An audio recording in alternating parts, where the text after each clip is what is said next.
অর্জুন গাছ একা ছিল ওই মাঠে, আর্য পুরুষ আভিজাত্যের দম্ভ, নতজানু হলো সব গাছ তার কাছে।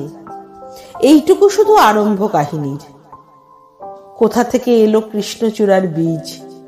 যুবতী হলো সে কয়েক বছর পরে, সাঁওতালি মেয়ে, খোঁপায় তীব্র লাল।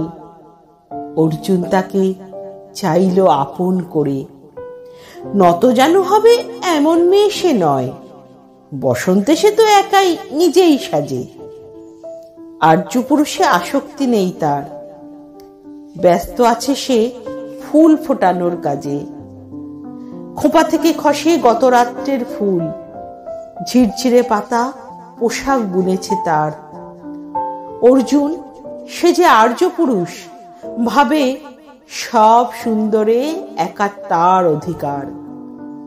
অর্জুন গাছ চেয়ে দেখে দূর থেকে, কৃষ্ণচূড়ার হৃদয়ে ছড়ছে রোজ।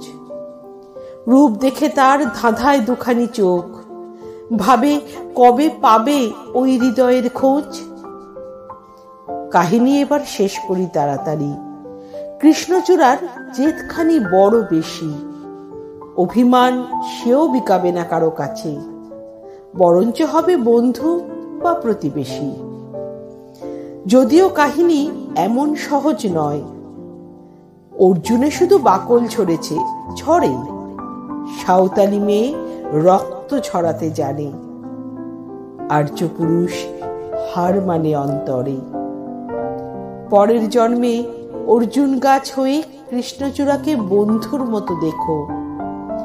আমাকে চিনতে ভুল করো না হে রিজু, রক্ত ঝরালে বাকল খসিয়ে ডেকো।